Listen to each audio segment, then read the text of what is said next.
I am the living lineage of every father, mother, parent who has come before me. And sometimes I forget that. And in Western society, we definitely forget it. We just think of our direct father and mother and our childhood trauma. But let's take a look further back. Let's take a look at the ancestors. Let's take a look at the past lives. But more than that, let's take a look at how this applies right now and what is the evidence you're creating in your head right now. Hi, I'm Nick, former medical doctor turned soul doctor. I have healed from asthma, from suicidal depression, and am both sometimes super proud of where I am, happy with where I am, and terribly disappointed and shameful and guilty. And I've been mulling this over this morning. It's gonna be a little bit of a longer video because I am working through the different ways I can express. I don't anticipate many of you will listen, but if you are curious about the premise, then you may. You may look at it for yourself and see where you're at, see where things are at, what the evidence you've already created, because there are times where I'm really hopeful, proud, all that stuff. Usually is because I can highlight the places where I have overcome patterns that I see in my father and mother and their parents that I'm proud of, or I'm embodying parts of them that I'm proud of.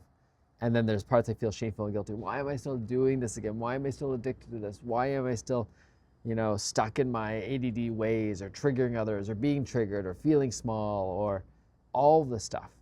And one of the keys recently was I had a chat with a beautiful lady named Mary Margrave, channeler, a guide, all these things.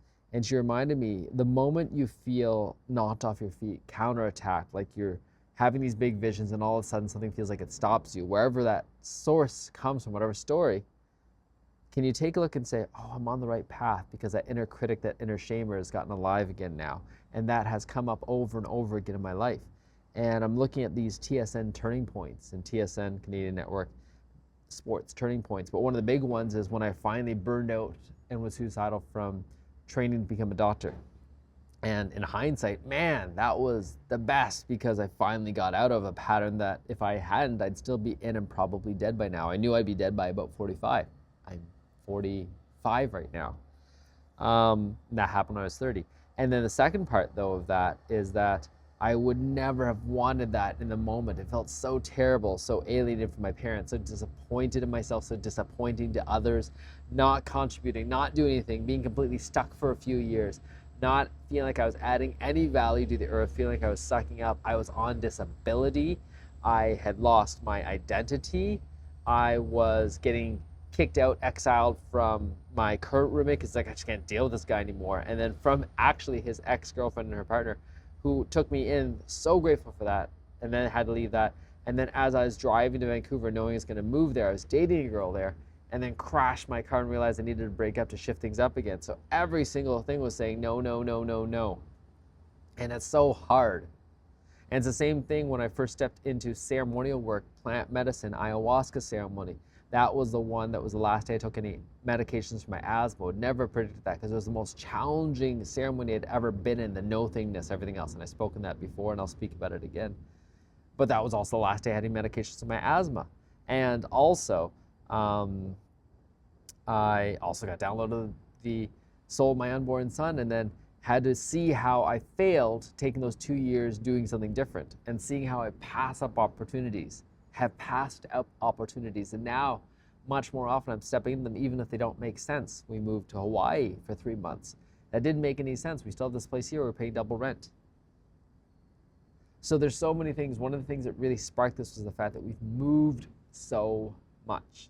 And my parents did the same thing, though, in their own way. They moved from Hong Kong to the US, where they were discriminated against everything else, Hawaii, New Orleans, Buffalo, and then to Canada. And then they settled down in Summerside, Prince Edward Island, of all places. So important, though, because it helped me develop small town community, low EMF, creating a place for us to be nurtured, develop without having too much outside influence, outside of the sunshine, outside of nature more. So grateful for that foundation. And then so grateful for the travel, and so grateful for how many moves I've had since then. I've probably moved at least 24 times since then. At least. Probably more. And it's just so funny, because The movement is critical towards my health and wealth and well-being because it keeps creating spaces for new perspectives. And today I just realized my healthiest summer ever was when I worked at a summer camp in Elphinstone on the east coast, or sorry, on the west coast, on the Sunshine Coast, because I was outdoors all the time. I was in the ocean, I was on the ground, I was with people, I was playing, I wasn't having to work through my ADD brain, I wasn't fighting myself, I was with kids. And the food wasn't great. The food definitely wasn't great. The money wasn't the best, but it was enough to enjoy myself then. And it felt abundant and it was playful. And I had so much growth and I had so much loneliness still then. I had so much doubt. I had so much self-doubt. But the best summer, best health I've ever had. I finally found a weight that worked. I gained weight and muscle to 135 pounds. And that's probably around my ideal weight right now. And I'm recognizing that. How do I hear the body? Oh my God, on the bottom of my foot just before that, I burned off all these plantar warts.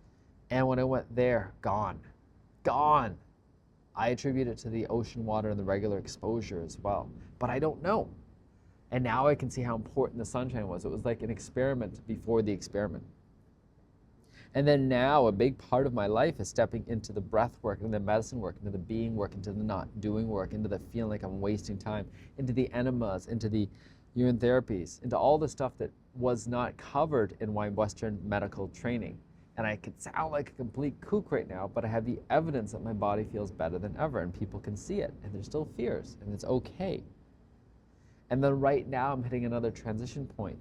I mean, as much as in some ways the money is working, the money isn't working. How do I create things differently? How do I be with the trust differently? How do I be with the idea that accumulation is okay? How do I not be as egalitarian as I have been before? The default of being humble and actually really stepping into myself. Part of it is posting not just on YouTube, but on Rumble and other platforms and just playing with it. Part of it is stepping into the AI. Part of it's stepping into the seeing. And the not knowing, seeing the war that's going on, seeing the slowdown that's going on. Part of it is planning for the worst and being okay with it not happening. Being okay with me not being prophetic. Because that sometimes I can get attached to knowing what's going to happen, but not want to take a stand because I want to make sure I'm on the right side of history. And that's part of it, the self-censorship. And then part of it is recognizing how I fit the mold of my living lineage. My dad totally broke all the rules. He left Hong Kong. He married someone who's way above, in a way, where he was. Athletic, beautiful, singing, all this stuff. Great job, Dad. And then now is at a place where he takes care of kids, but there's different kind of family struggles. Great. Family isn't always perfect in the way that I want. And then recognizing the patterns of guilt and shame that have been built in, the beliefs in God and religion that have been built in, and then being able to shift all those. How much has shifted in just a few short generations? And I'm just remembering, if I went beyond my dad, I actually don't know, but it was so different then. It was so different then. And just being able to be with that concept, that idea. Remembering that I've had the privilege of growing up in any actual war, any real hardship. I have not grown up, and I have not grown up in famine, in hunger, in poverty. I have not grown up in major disease, even though I have had what some people call major disease, whether it's the asthma, whether it's having possible meningitis when I was growing up, whether it's all different courses of antibiotics, whether it's the suicidal depression, all those things. But there's a story in my head. I haven't actually suffered in the same way. I haven't been through a concentration camp. I haven't been through war. I haven't had all these people die around me the same way. And I have had people die around me. So it's both giving myself credit for what I have been through and not. And again, who is this video for? I don't even know yet who's going to rediscover this.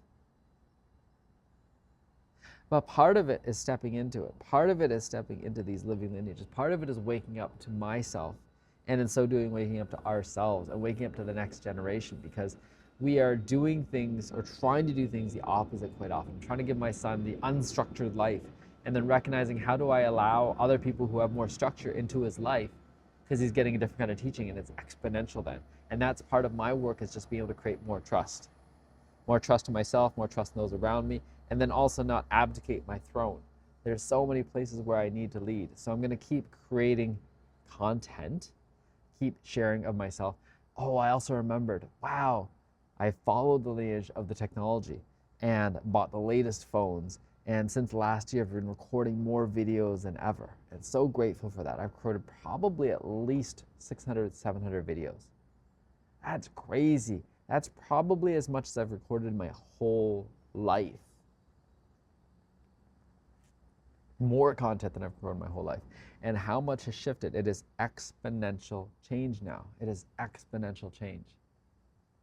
And one of the things to recognize is that I can only do this because I have so much supporting cast. We spend so much energy, effort, whether it's using this propane tank for the fire here, whether it's the electricity, whether it's the AI, whether it's the cloud computing, whether it's the vehicles, whether it's the planes, all of this technology, I am amplifying myself only because I have access to this energy, and energy is so critical. And how to support energy projects, how to be in an energy-rich environment that isn't bleeding dirty electricity.